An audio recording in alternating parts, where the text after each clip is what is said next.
Hey, ladies and gentlemen, welcome back to another episode of the Apex. Once again, I am Paul, and I'm going to be trying to steer in this ship, and hopefully we don't hit an iceberg. So while it's cold this time of year, February is cold. I know things are starting to heat up over here in Tennessee. I don't know how things are in Houston. The world of motorsports is really heating up. We got liveries. We got cars on track yesterday next to snow, which was pretty cool. And this is the great time of year, but I'm not doing this alone.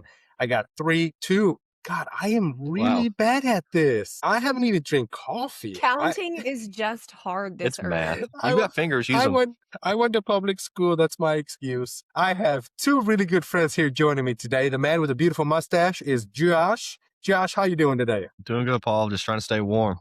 Hopefully it gets warmer. He sounds so interested right now. That coffee has not kicked in, has it, bud? Not.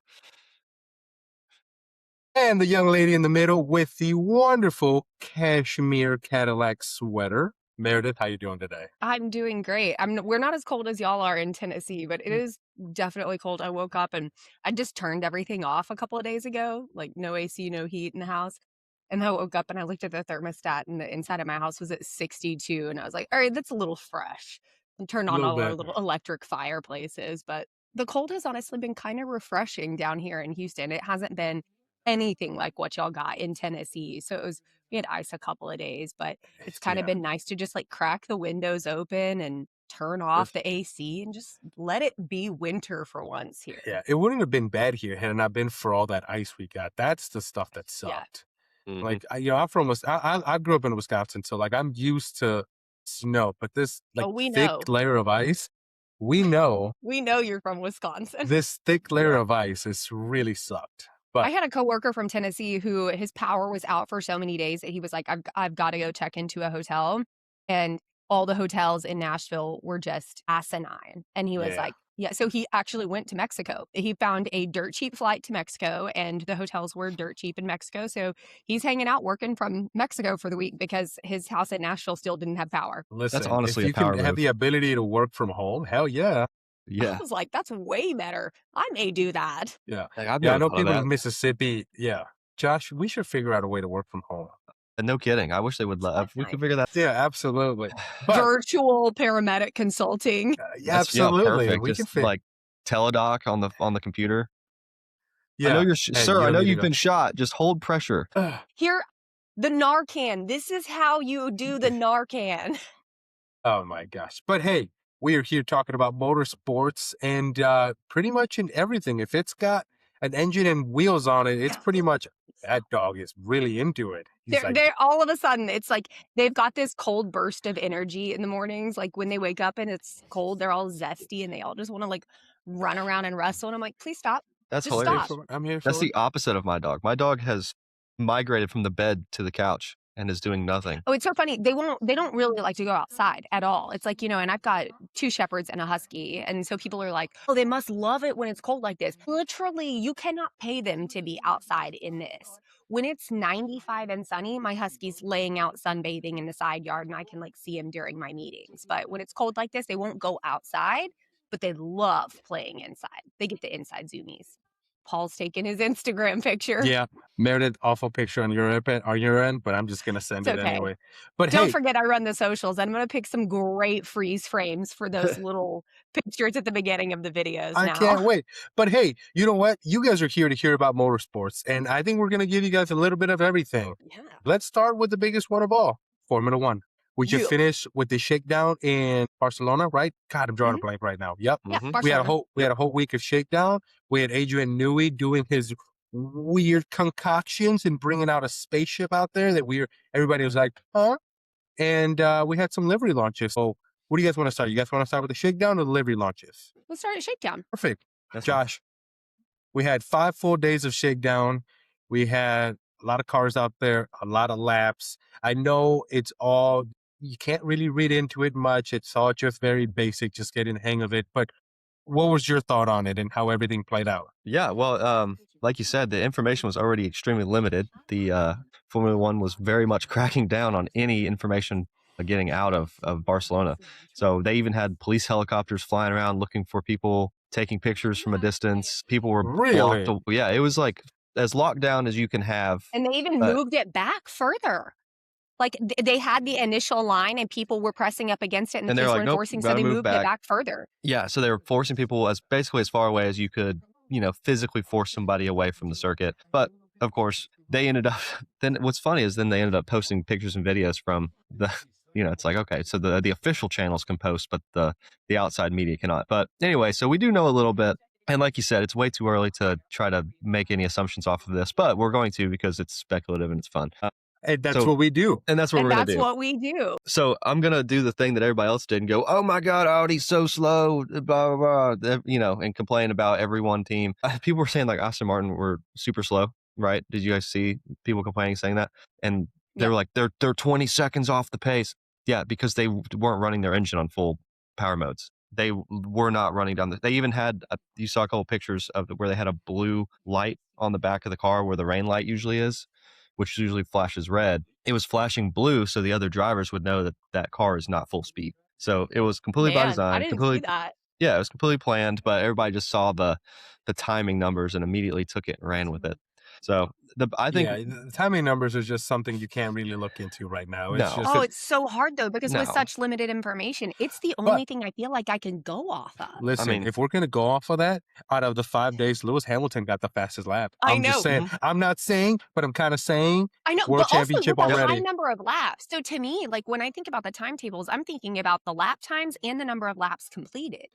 And like Ferrari put in some good laps. As well as teams, their customer teams did as well, which really shows that the reliability of the Ferrari should be pretty high, which is great. Don't get me started so soon. I know. I'm so optimistic already. A lot of hopium going on over building here. us up.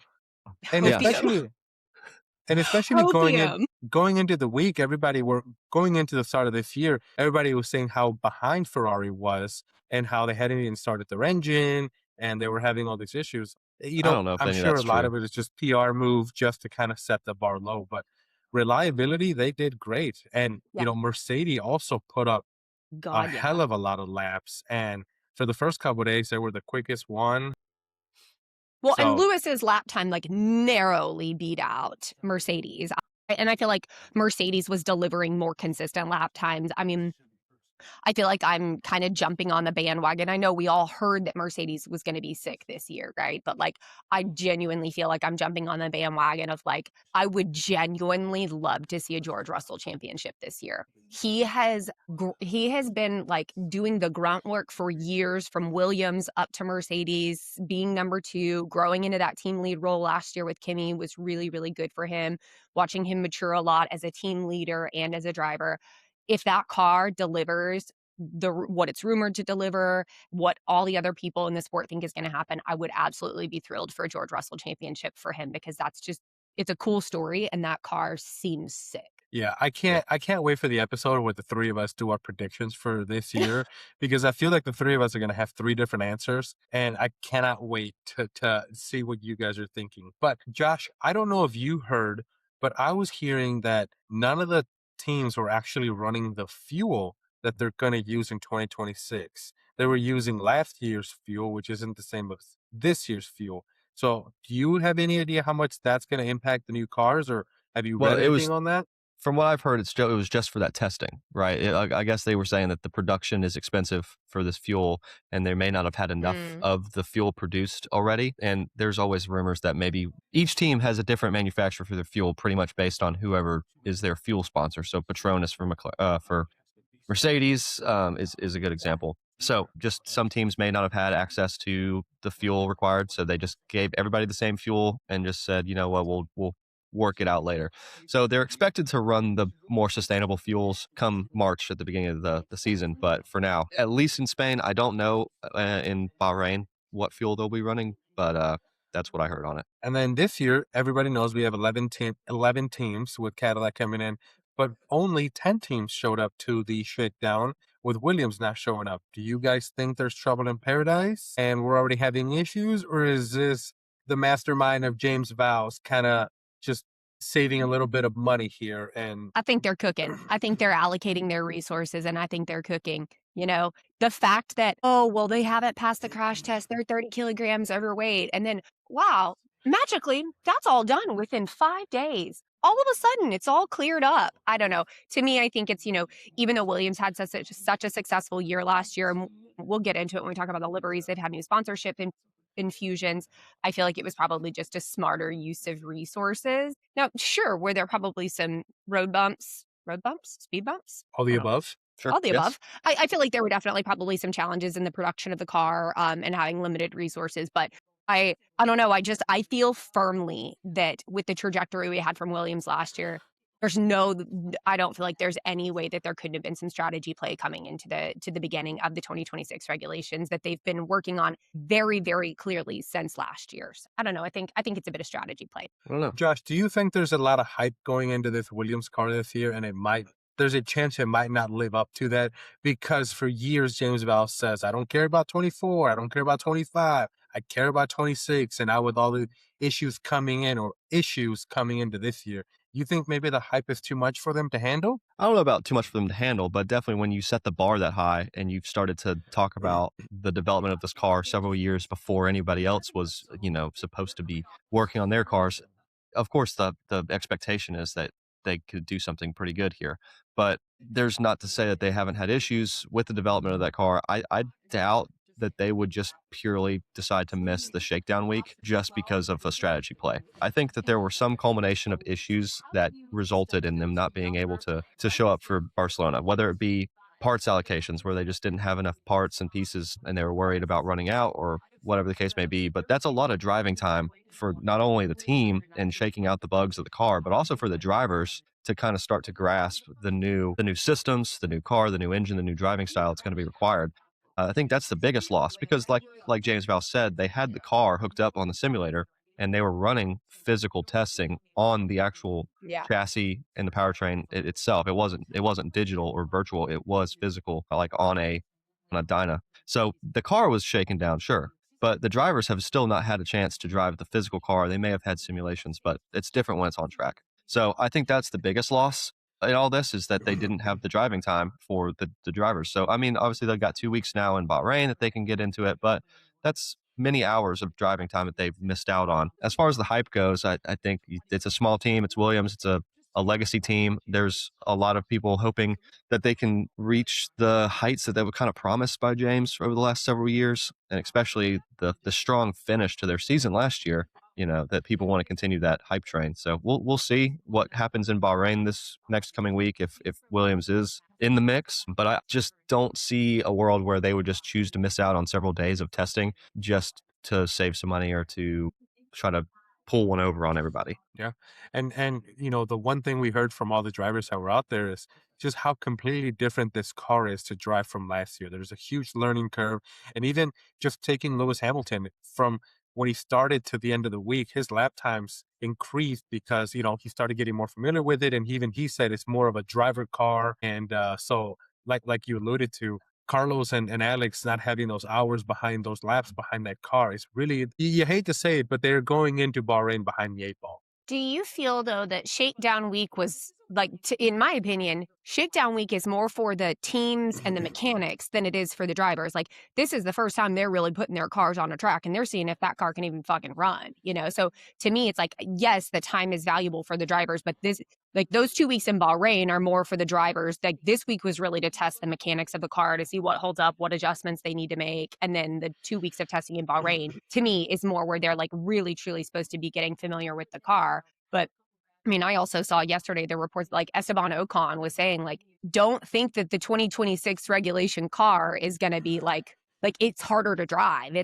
It's a huge change. But Esteban Ocon was saying, like, I hope fans don't expect like these like massive crazy changes. The 2026 car is still a challenge to drive. Like, don't expect like a complete change in like the racing landscape and stuff like that. And I heard other drivers share similar feedback throughout the week of like, this is a lot to learn to drive. Like, this didn't solve all the previous regulation issues. So there are some still uphill battles and like some challenges that are coming with it. But I don't know. I just feel like Shakedown Week was more for the teams to put what has been theory and testing out onto a track with other cars than more so than it is for the drivers. Yeah, to some extent, I think you're right, but you can't take away from the fact that now these drivers are learning a little more about the car, and they can understand what's happening, and now they can focus on Bahrain. They can focus on just going quicker.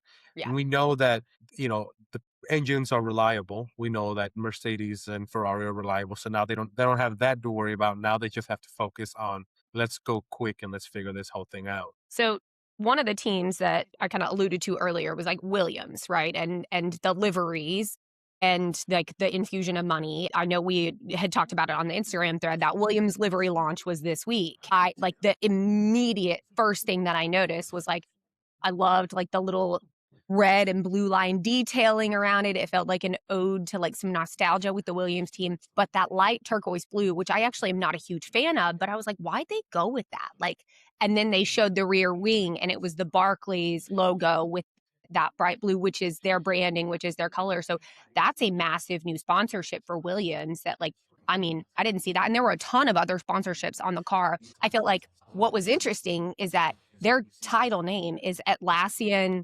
Williams F1. Mhm. And to me, the branding on the car looked more like Barclays than it did Atlassian. Like you could see the Atlassian on the top of the car, but there was the bright blue for Barclays on the side. There was the rear wing with Barclays. So I thought that was a pretty interesting choice in terms of a new sponsor for them, but their title sponsor is Atlassian. So I don't know. I think the car looks sick though. I love all the detailing on it.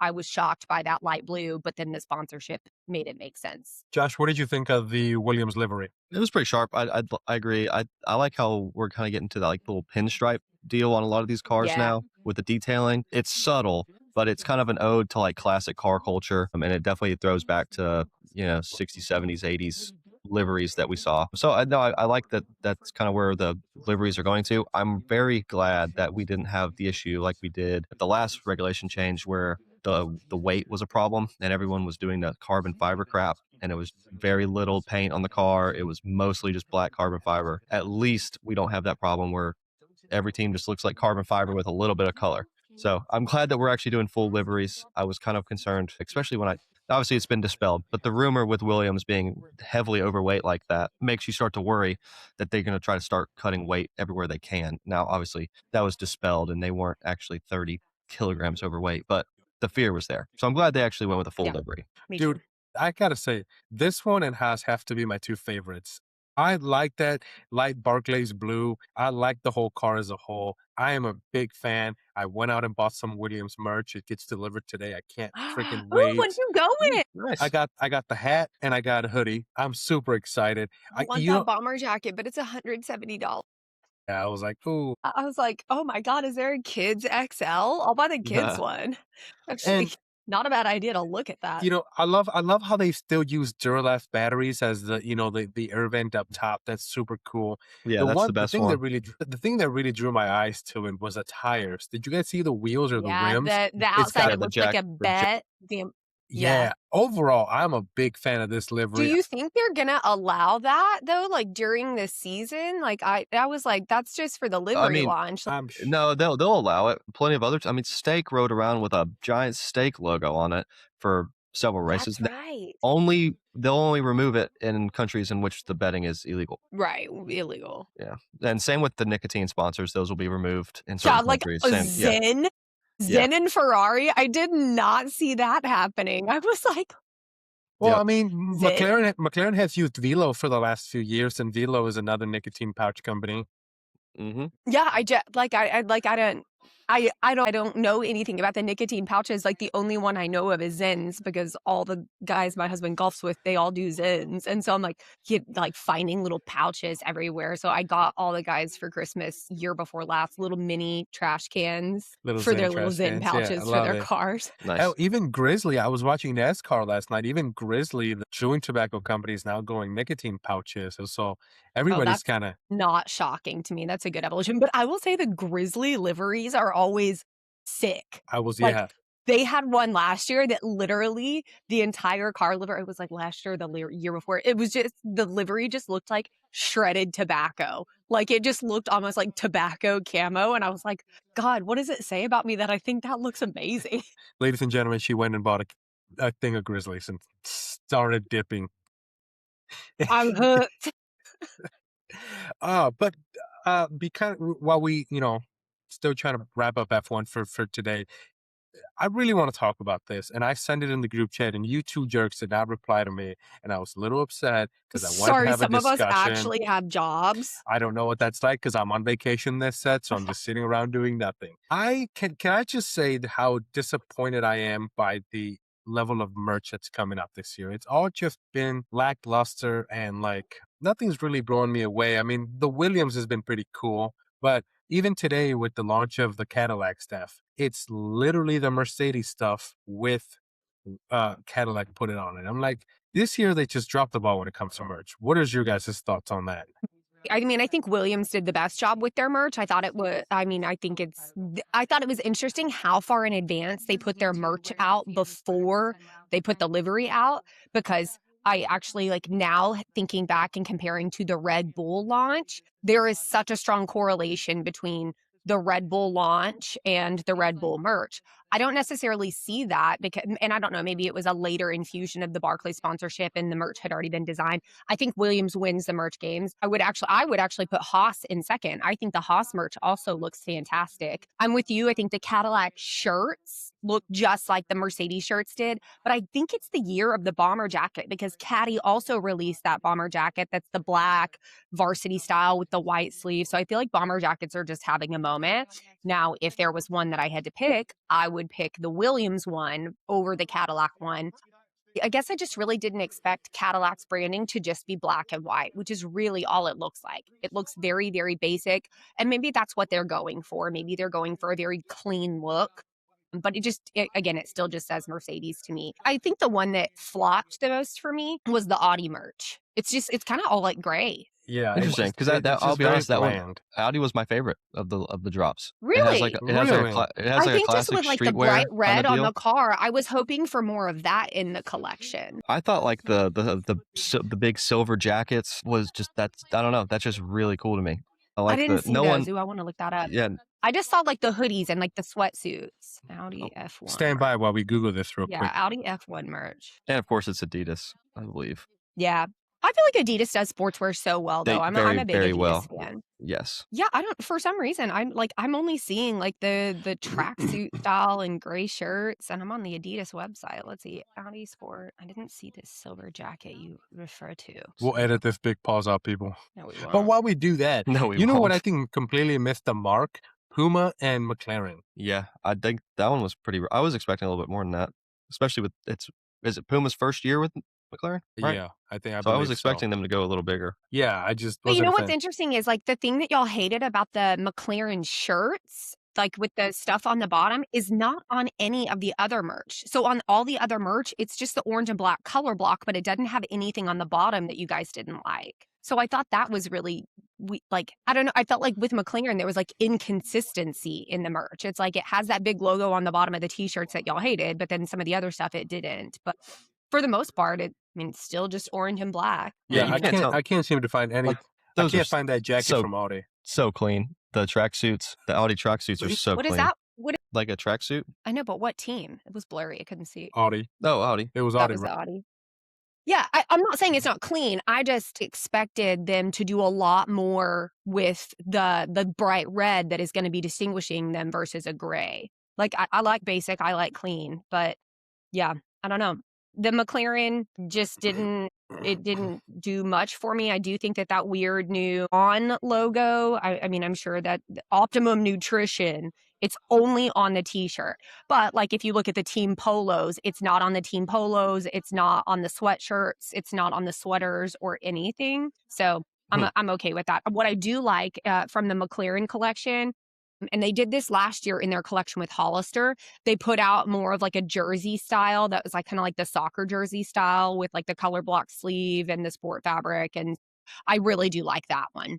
And I have the one from Hollister last year, the Oscar Piastri one, and I really like it. So I do like that they did that one. And I think that's the kind of vibe I get from Audi. I get a very soccer vibe to it. I feel like that's Adidas though. That's what I think too. This is very soccer vibe. You know what I would love to see? I'd love to see like a Wilson tennis brand. You know, Wilson's so big into tennis. I'd like to see a Wilson Williams collab because they both have the bright blue in their color branding. That could be a really great collab crossover. And there's so much crossover between F1 and tennis. Like that could be a great collab. So Williams, hit up Wilson for some sponsorships and, see what you can get working. Plus Yeah, the Wilson stuff, like I have a classic Wilson tracksuit from like the 80s and I still rock that bitch. I love you it. should, as you should. It's But just yeah, a goodie.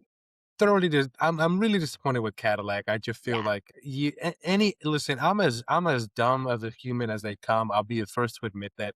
But even I could admit that, say, guys, that is the Mercedes merch just Yeah. with the Cadillac logo. Even Yeah. even Tommy Hilfiger, like we could have just done something to do something different. Even the Cadillac logo. The Cadillac itself logo has so many different colors on it. It's got like reds and yellows and something else. Why couldn't we just done something else? Well, and they're also involved in so many other racing series where they already have established branding.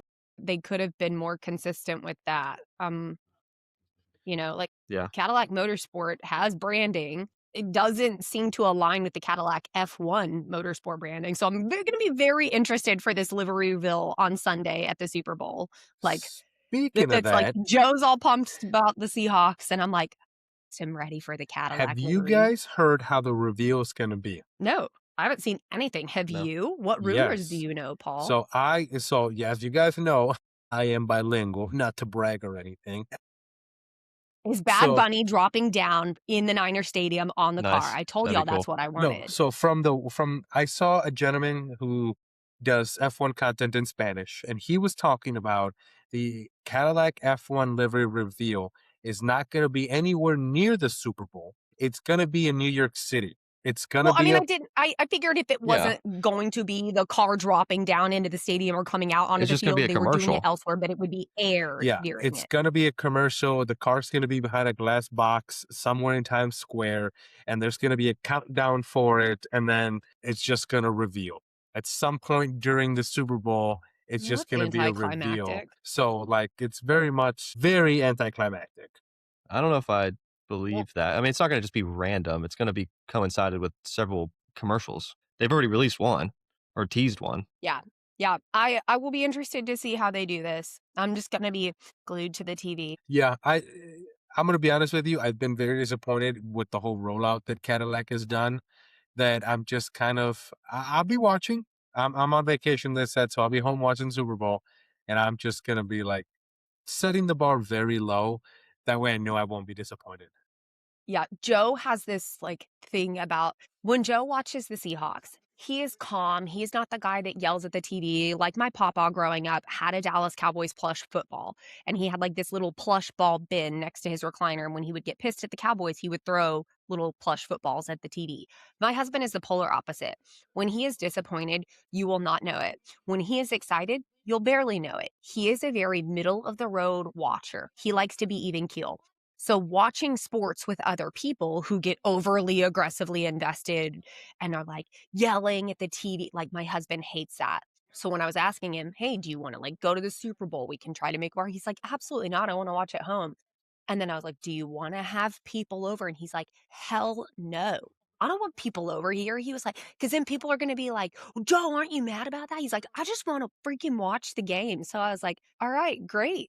I'll probably be more disappointed in the Cadillac livery than he will be if the Yeah. Seahawks lose. So we have very different Super Bowls very different Super Bowl priorities come Sunday. Yeah, coming into Sunday. We got different agendas to look forward to. Yes, Yeah. exactly. But I'm like, I'm gonna make some wings. I'm gonna make some snacks. We'll just watch this happen in silence. fair enough. Now, as we kind of wrap up F1 for today, any last final thoughts, Josh? Anything that we missed that we should have touched on? We got the announcement of Jack Doohan. We want to touch on that briefly. Yeah, and Jensen Button. Now that one was weird. We'll talk about it, but kind of weird to me. Anyway, Jack Doohan has a potential seat in F1 again. He's a reserve Yeah, I driver for think Haas that's now, so I mean great. that's great for him to at least have somewhat of an opportunity. Obviously, we saw that kind of same situation happen with Mick, which never, it never came to anything for him, unfortunately. But it's nice to see Jack at least keep his toes in the water, so to say. So with Ollie Behrman's got 10 super license points. Remember that. So there's always the potential. I know. I'm like, he could see some track time for Jack. Yeah. I actually think that Duhan Haas is a really, really good placement for him as the reserve driver. I feel like there's a lot of opportunity to learn and develop Toyota, Gazoo Racing, Infusion, Haas really, I feel like Haas has kind of been on the up and up for a few years. Io Komatsu's doing a really great job over there. Yeah, I think it's a good spot for him. With Ollie being so young, having a lot of potential, showing a lot of potential, he could be moving to other teams quickly if his trajectory continues the way it did last year. I could see Esteban Ocon not being around for a ton longer, if I'm being real honest. So if Jack Doohan's going to improve and get better, I see Haas being a really good place for him to test that to see. But who knows? Like you said, it could be just like a Mick situation. Who knows? Yeah. Hopefully But not. I actually thought the Jensen Button to Aston Martin as a brand ambassador was really good. Him and Fernando used to be teammates. There's a lot of love between him and Fernando. So I think Jensen Button's been getting a lot of attention too, just in motorsport for commentary, involvement in endurance and stuff like that. So I actually think it's a really good move for them to hire him on as a brand ambassador and bring some, I feel like Jensen Button brings some good clout and some positive media attention with Lance really struggling with media interaction. And Fernando Alonso doesn't do a ton of it. So I actually thought it was a really good move to bring him on as a brand ambassador for some positive media attention and engagement. I thought it was good. I really do hope Aston Martin continues their creator collab too. Last year, they picked 5 content creators to really strategically partner with throughout the season. And I thought that was a really cool program they did. So I would like to see Aston Martin continue to step up their media game. Their garage team is honestly the best at social media. So I'd like to see some more driver engagement, more team talk, track talk, stuff like that. So I think it was a good move by Aston Martin. Yeah, I don't hate it. I think Jensen Button's a well-known name, and there's that partnership with Fernando, and maybe he can smack Lance around. So overall, can't hurt. Yeah, I mean, what? Yeah, exactly. What's it gonna hurt? They're gonna throw a couple of mil his way to wear some team kits and show up at some races and be in the garage. No harm done. Love it. Speaking of that, was Lance even at the Shakedown? I think so. I'm assuming it was. I think all the drivers were there. Yeah. Let's see. I completely I know Fernando was out there, but I don't know Lance if anything. Stroll results at F1 Shakedown week in Barcelona. Yeah, It's a job for AI. So to touch on the Yeah. Jensen thing, is He Jensen debuted it. is Jensen still doing any commentary? Because would that not be like a conflict of interest to be directly tied to a team?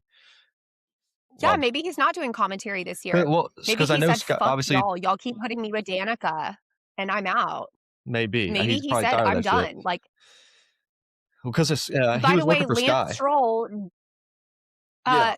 yeah, Lance Stroll did run, and actually he completed some limited running, but his best time was 1:46.4 after a precautionary stop due to some abnormal data before he had to hand the car over to Fernando Alonso. Okay, husky over there coughing up a lung. So they felt that Lance's laps were not reflective of true speed because there was an abnormal system function as he was driving it. So we'll see in Bahrain. Yeah, going back to Jensen and with Sky, I wonder, have they come out with who their So that's what I was going to say. commentators are going to be this year? I don't think they have, and it's Apple now. They're not Is running the Jensen Sky Button broadcast. no longer reporting for F1 question mark? Let's see. Like I said, this is always a job for AI. He's retiring from no duh. For 2026 F1 season, Sky Sports F1 is expected to maintain the core commentary team of David Croft, Harry Benjamin, and Martin Brundle. Confirming includes pundits Nico, Karoom, Bernie, and Anthony Davidson. It doesn't say anything about Jensen Button. Yeah, this article says that he was previously a regular face on Sky Sports coverage. He will continue to be involved in F1 media and team engagements, but now he will rather shift his focus to a new team role with Aston Martin. In other words, he got sick and tired of Danica's bullshit, so he left. Maybe so. I'm just bummed we won't see him driving in WEC anymore. I loved watching him in the 2025 season for WEC and 2024. So bummed we won't see him professionally driving anymore, but I totally get it. He's had such a long career. So good for him, but maybe we'll see him in a different capacity. This article does not talk about Jensen Button at all. So maybe he's just I'm reading some stuff about the Apple and Sky Sports because they're using some of the same stuff. It looks like they're going to be using the F1 TV commentators, so Alex Jocks, not Brundle and Croft, which is disappointing because I like listening to Brundle. I like listening to Martin Brundle a Me lot. too, but if they have Ruth on there, I'll be over the moon. If they have Ruth and Bernie continue on with some commentary, that'd be fantastic. I think Ruth does a great job, and with her background, having worked for the teams and being an engineer, like I really love hearing the commentary on the technical side of things because I just don't know a lot about it. So I always appreciate a balance in their presenters of like people who know the history of the sports, people who know the technical side, people who know like kind of like the drama and the politics. I think it makes for a really good balanced commentary. I would So I'll be agree. interested to see who they have this year. I did see that Apple now has their F1 stuff. I mean, it's not a lot. They have some limited stuff on there, but they have Oh, cool. stuff. Yeah, I haven't even seen. I did see that. I haven't either.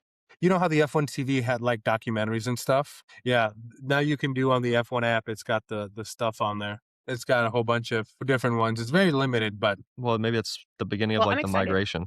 Yeah, they do. Yeah, so they're slowly rolling stuff into it. And like But I'm just also like counting down the days for Drive to Survive to come back at the end of the month. Like, February 27th, February I'm so pumped. 27th. Yeah, I And I can't was like wait. looking at my calendar. I'm like, oh my God, and I'm home that weekend and I like don't have anything going on. So I'm like, I'm about to hole up for an entire Saturday, phone on do not disturb, and just crush through the whole So through all the listen, episodes. Yeah. listen to this. I will be in London on the day of the first race. Oh my God, I have a bar you have to go to. No, I'm going to the It's like an F1 bar. Oh, you're going to F1 arcade? Yes. You're going to spend so much money. Dude.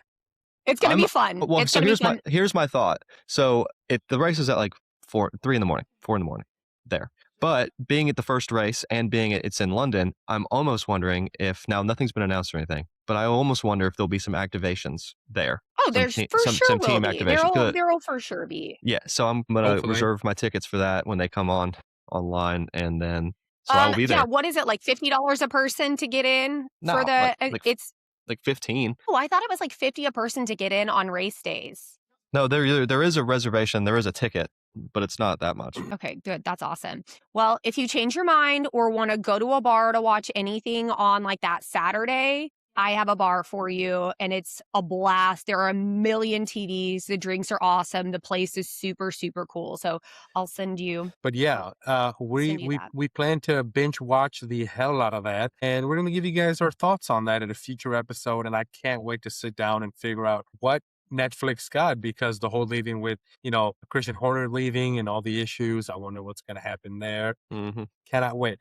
So Meredith, well, I had to clear my throat there. Any last final thoughts on F1 before we move on to other news? Well, I'm just really excited for Bahrain. I'm excited for us to get, like to Josh's point earlier, they had it closed to the public media and to fans at Shakedown, but Bahrain is open to fans, open to media. So I'm excited to see more. There was a very controlled narrative that was coming out because we only had official team statements and media and Formula One stuff. So I will be really excited to see the upcoming testing at Bahrain, to get a little bit more unfiltered, realistic pictures. So yeah, I'm excited for that. That's it though. It's this upcoming week, February 11th, 12th, and 13.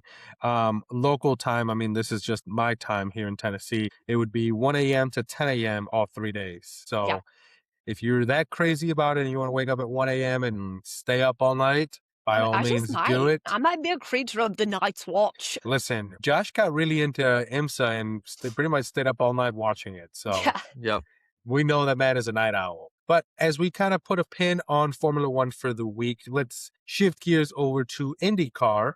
And IndyCar had some big news this week and very controversial. I don't know if controversial is the word we want to use, but I think controversial is the perfect word. It brought up a lot of conversations, and you try. Personally, for me, sports is my getaway from real life and politics, and you can just dive into 2 hours and just forget about your problems and enjoy sports, unless you're a Ferrari fan, and then your problems just keep getting recycled. And then it's just ongoing pain. And then you just drink to forget your sorrows. But IndyCar came out with the news that they are going to do a race in Washington, D.C. to celebrate the 250 years of the United States being a country. We all thought it would have to be through congressional approval, but the president signed an executive order saying we're just going to go ahead and do it. We saw the Penske guy, Team Penske, sitting at the Oval Office signing the executive order, and it brought up a lot of opinions, good, bad, and different, a lot of sides of the political side. And just kind of want to know you guys' thoughts on it. I know Josh isn't a big IndyCar guy, but do we think this is good for the sport? Do we not think it's good for the sport? Where do we sit on this? I feel very strongly against this race, and I am quite shocked that they moved forward with it because this required an executive order to be signed. And there have already been so many instances with IndyCar and the ad last year with ICE on a number 5 car outside of a penitentiary. There have been so many bad moves with IndyCar and marketing and the connection to ICE and the connection to government. And unfortunately, in the world of motorsport, you can't even remove politics from motorsport. But Paul, I'm with you. I enjoy motorsports.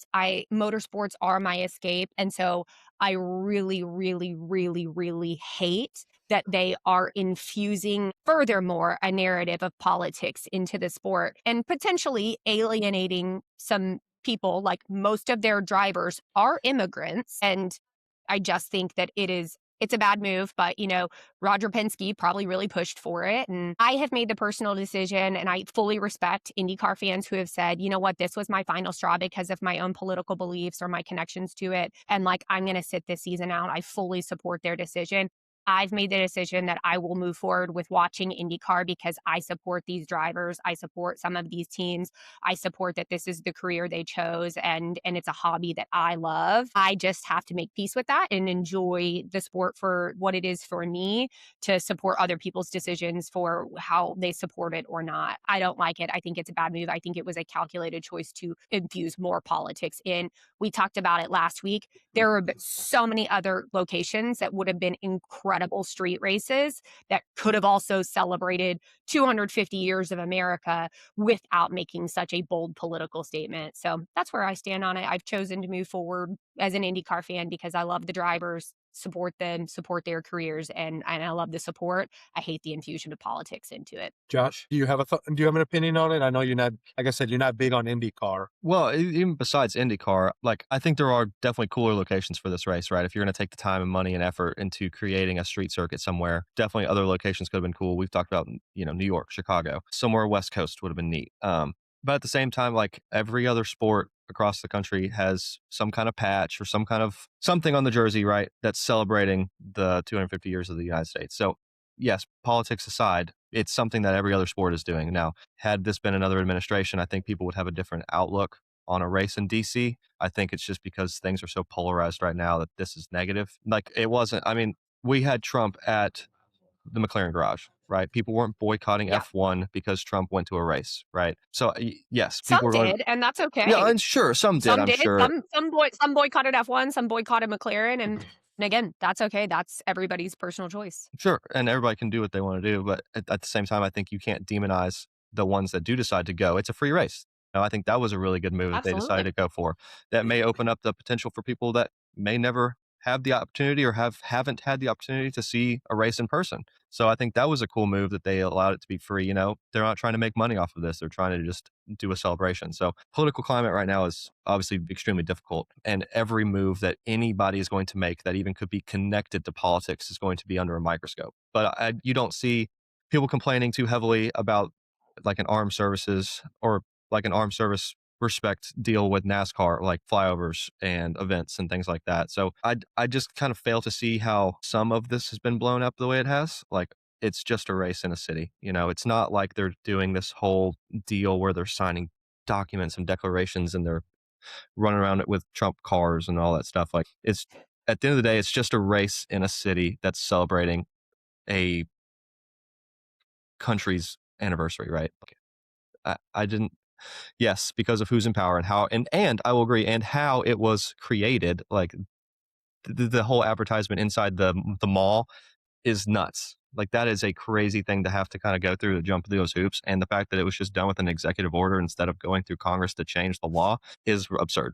And I think that's where people have an issue is that it's crammed. Backdoor avenues. Yeah, if anybody knows anything about and if anybody knows anything about planning events and stuff, especially something to this magnitude, this takes years of planning and logistics to figure out how we're going to divert traffic, how we're going to get all these teams to do it. And the fact that they've just crammed it down our throats and it's gonna happen in In August. 6 months. Yeah, that's crazy. In 6 months. I just taking his politics aside, taking everything, you can do it. Hell, you can do it in the streets of Memphis. I don't give a hell. But to plan it in 6 months, I Don't just give a don't hell. see how In a you place where can it's already where logistically. it's technically illegal to have this kind of event. I don't see Yeah. how it's even going to be an event, let alone how it's even going to be a fun event. Because does anybody know the layout? Does anybody know how it's going to work? Does anybody know Oh, dimensions? they've It's got to like figure we all that have to out. Yeah. all do this in 6 months. That's where, I struggle with it. And I did find it funny that the White House or whatever came out with an AI video of it, and they couldn't even pick the right car to do this. It was a F1 car because it had a halo on it. And I'm like, That's I like I didn't you even sending see that. me the fine line tattoo girl at Coda, and you're like, "Get the tattoo, get the car tattoo." And I was like, "That's a fucking Indy car. She's doing uh, fine line tattoos at the F1 race, and the car she's doing is a fucking Indy car." I was like, "God, I just get it needed you to pull right, the I just people." needed you to pull the trigger on a tattoo, and that's all. But We yeah, got I mean, bets on the line. I'm still gonna watch it for the sport. I'm gonna try to do my best to take my political views aside and then just enjoy the event, and hopefully hopefully it's a fun race, and hopefully we can just do this without any issues. But unfortunately, we know what the political climate is gonna be, and yeah, Yeah. I do think, Josh, I think you hit something very important in what you said, saying that, like, had this news been under a different administration or just even in a different moment in time, right? Like, we're in the moment in time where there are so many politically divisive things in the news. We've got so many ICE incidents in Minneapolis that are top of mind for everybody right now. So I think the context of where we are in the political climate and like what's happening right now in the timeline of when it was announced is I think that is what's adding a lot of the fuel to the fire Yes. of like have some awareness of what's happening in the world, right? And then they're like, "Oh, what?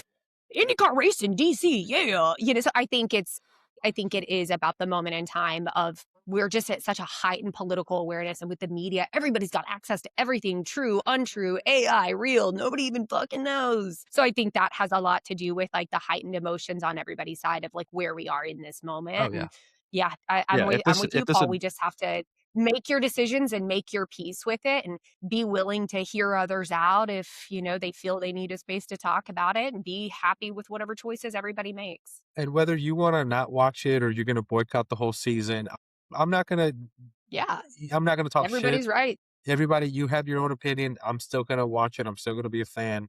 And what I find funny though, when I think of America and motorsports, my first thought goes to NASCAR. It Yeah, doesn't which go to NASCAR Yeah. does IndyCar. already do. Yes. NASCAR does so many, so many, so many things, and it's actually been a very polarizing thing. I mean, like many years ago, like even now, you'll go to a race and somebody camping has a Confederate flag hanging up. So Sure, there sure. has been a lot of heat with NASCAR and politics. Let's not set that aside. But But NASCAR Yeah. already does have a lot of scheduled races where they're honoring veterans, honoring the anniversary. They fly the American flags. Josh already called. They do a lot of flyovers. So I think because NASCAR already does so many American salutes and ode to America things, I think that's why the IndyCar thing was a bigger newsbreaker, like a bigger strategic move than a NASCAR race would have been. Everybody would have expected it to be a NASCAR race. It being an IndyCar race at a place that nobody's ever raced before, that's an infusion. And again, I think there's that connection with Roger Penske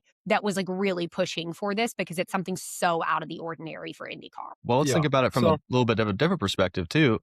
NASCAR would have been the obvious choice, right? So it Yeah. is kind of a show of point that IndyCar has now gotten a little bit bigger across the US to where it could be kind of the premier event, right? Like instead of it being like a street NASCAR Right. course, IndyCar at least is getting bigger in that respect, I think, because I don't think anybody would yeah, have Yeah. known about it previous. IndyCar is growing, and now this year every race is going to be on Fox, so it's going to be one of your basic channels, so everyone has access to watching it. So yeah, you can make the argument that IndyCar is definitely growing a lot more in the U.S., which is awesome. So yeah, that's kind of it. Mick Schumacher in IndyCar just had his first. He was at Homestead, Miami, doing some oval track racing. So good for him. He's starting to learn how that works. I'm super excited for that to happen. I'm super Yeah. excited to see him in IndyCar. I hope he does well. And yesterday, Arrow McLaren had their delivery launch for their car. So it's orange or papaya, It's papaya. not much more to it than that.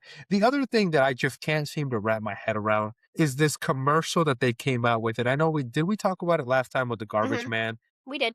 Did you watch Joseph Newgarden's commercial? I did not. I have not seen Joseph's. Yeah, that's So the where it's he's talking doing about always grilling. Is that the one? yeah, where he's Yeah. always grilling, and then he talks about how he's a calculated killer, like a serial killer, and Yeah. he's got like ground beef, and it's I mean, I distinguishing. did tell y'all he gives me Homelander vibes. Well, they So definitely the played whole into point it. of the commercial, the, it- the whole point of the commercial is that he's a killer, and he ripped out Paddle's heart because it shows Paddle crying after he At lost the the Indy Indy 500. 500. We That's a went bad from move. That's like, well, little bad because I'm a big Paddle guy, little bad move. But if you're a Joseph Newgarden fan, you loved every minute of that. But I hope that we there is a good enough mutual respect between Pato and Joseph. Like, I've never heard anything about their relationship. I would correct. imagine that probably had to go through approval from both parties' media teams and that they were like, okay, we'll play into this rivalry. So I would hope so. Yeah. my issue is probably. how do we go from such a badass commercial that Joseph Newgarden has, like he's a calculated killer, he does great I'm a things, trash man. to a garbage man. Yeah, I didn't get that. Like, Maybe, and I thought I was it just missing some IndyCar lore that I didn't know about. But I'm glad to no. know that That's y'all why didn't I get it was either. like, I'm really confused. Pato made a whole video about how much fun he had, and he said it's the most fun he's ever had. So I'm like, then who the fuck am I to be like, I don't understand it. Why did we have to do this? If Pato himself is the one saying, I had the best day, I had the most Sure. fun, I'm so excited for this, I'm so proud of what we did. So I'm And I'm like, why am I on my high horses about feeling some type of way about it if Pato doesn't? and I'm glad he had fun, but to me the messaging just kind of loses Yes. the mark for me. Agreed. What does being a garbage man have to do with driving an Indy car? When we talk about Joseph Newgarden, how badass that commercial was, I don't know. Yeah, all-American boy, like, they reinforced the Joseph Newgarden narrative of I'm an all-American boy, I'm grilling, da-da-da, and then I'm a serial killer. I don't know, I haven't seen that one. But, like, then Pato's narrative is like, he could have done anything. He could have been a trash man, but he chose to drive IndyCar. I think it's weird. It misses the mark for me. Yeah, Yeah, so it's we'll weird. see if they come out with other commercials and other stuff. But Well, usually they do, like, 3 drivers, so I'll be interested to see who another one is. I'm But sure it has to be Alex Palou. Like, you can't now make a commercial about yeah, that'd be wild to not do your Alex champion. Palou. Yeah. Oh, the other switching from IndyCar, I did see that this year there was a record crowd at the Daytona 24. Oh, I Yeah. told y'all that was gonna happen. I was like, after the F1 movie, Yeah. everybody's gonna start to go to the Rolex 24, which is why I already have it marked. I already tried to go look at Airbnbs for next year, and they're not open yet for booking. But as soon as they open up for booking, I'm booking an Airbnb because you never know. We would rather have the place and have the option, Yeah. before everybody So gets in there. that's exactly what I was gonna say. The F1 movie, talking about it, it really got a lot of fans. And as a motorsports guy, I hate that now that everybody's starting to go, they're gonna crank up the prices. That's what they always do. I mean, but think But about like how fans who have been lifelong fans felt about us that got into it from Drive to Survive. They all have felt that way too. I mean, That's my true. friend Bobby, I used to tutor for their family, and he used to tell me all about F1. Before I ever got into F1, he told me all about F1, how he'd been going to F1 his entire life, all the drivers he'd met. And he's like, it used to be free. He's like, we used to go for free. The way that we feel now is probably how people felt back in, 2018 before Drive to Survive. yeah. So it was just kind of cool to see that. Yeah. Last but not least. Sorry, brain fart there for a minute. You I'm can like, screenshot my face doing that and just yeah. that's going Yeah. to be on all the. NASCAR. My goal this year is to get into more NASCAR, try to learn a little more about it. And last night, it was supposed to happen last Sunday, but with all the snow that happened everywhere in this country, they had to postpone it to last night. And we had the Bowman, was it Bowman Gray Cup? Bowman Gray Gray. Clash. Yeah, it's the preseason race in Mhm. North Carolina. Yeah, so they weren't really Short little oval. quarter mile. Yeah, they what do they call it? They call it like I don't know, it was like the North Carolina Madness or something Yeah, like that. but But it was madness. it was super cool because as somebody that's new to this world, I'm slowly learning. The fans were so close to the cars. It was super cool to It literally watch. looks like a Yeah. high school football track. Like it looks Yeah. like they're just like in a high school football stadium and The fans are right there. That's a weird place Yeah, to it do a was super- preseason to me. What's that?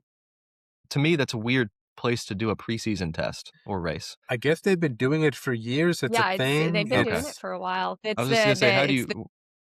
the cookout clash, and the drivers all love it because it's such a short track and it's just chaos. All right. Yeah, it was super cool. Yeah, it was just weird for me that when I think motorsports, I always think summer, and it was just so weird that I was watching a NASCAR car go in a circle while there's snow all around, and people are in stocking caps and just bundled up, and it was They were it was kind of showing the messing with my size of brain. the sleet. Like, Yeah, there was one camera angle when someone came into pit because they at one point the sleet was coming so bad that they forced it. So NASCAR has their own meteorology team, and they said, "Hey, this is only predicted to last about 10 minutes, but we mandate you have to come in and change your tires for safety for everybody." So everybody comes into the pit, and there was one camera angle where it was the driver was in the car, and you could hear the sleet hitting the car, and then they turn the camera and they show it on the ground. I mean, it was like pebbles of sleet. It almost looked like the size of baby hail, but then it let up pretty quickly. It let up within about 10 minutes and then was just raining. But it was wild to see, like, and what's crazy is that they're not under a caution. Like, NASCAR didn't put them under a caution. They said you have to come in and change your tires and then you go race. So they didn't go back out under a caution. They went out and were racing. It was really awesome. I thought Yeah. so many people just sending it into the wall, spinning out into the midfield, hitting the mud. You know, someone's tire just slightly locks up. And they said what drivers say about that track is that if there are any sort of icy conditions like there were this year, when your tires start to turn and they lock, it's the most close to driving a regular road car of when you're driving on ice and your tires lock up, or you hit water and your tires lock up. They said it's the most similar to feeling like a road car that a NASCAR will feel like. And it was just crazy. But for Ryan Preece to come out and win that was insane. I was like, of course, Kyle Larson has pole in the first race after winning the championship last year. I was like, whatever. To me, the shocking part of it all was Daniel Suarez going in with a new team. I believe he started 20th, and he went all the way to finish 4th. So new team. Did you hear him and Bubba Wallace get into it? No. Listen, I only watched the first quarter of the race because Oh my God. Wednesday nights. It's got to be in the highlights video. It's got to be, go on YouTube and look for the Bowman Gray highlights video. It's got to be in there. Daniel Suarez and Bubba Wallace got into it on the radio in the pits and were like cussing at each other. And then when they came out, like they hit each other. It was crazy. Man. Yeah, Wednesday nights are D&D nights, so I had to turn it off and go get my nerd on. So I did not get to watch the whole race. But yeah. Well, I guarantee, that YouTube does those little NASCAR highlights. They do like the little 15, 20 minuters, and then they do the extended one that's like 30 minutes. I guarantee it's in there. There's no way it's not in there, but I loved it. I mean, y'all know me, I love a radio message, and Daniel Suarez just popped off. So it was pretty great. And then Bubba Wallace hit him. Bubba Wallace did not have a great show, and he finished last. He started 7th and finished in 23rd, so did not.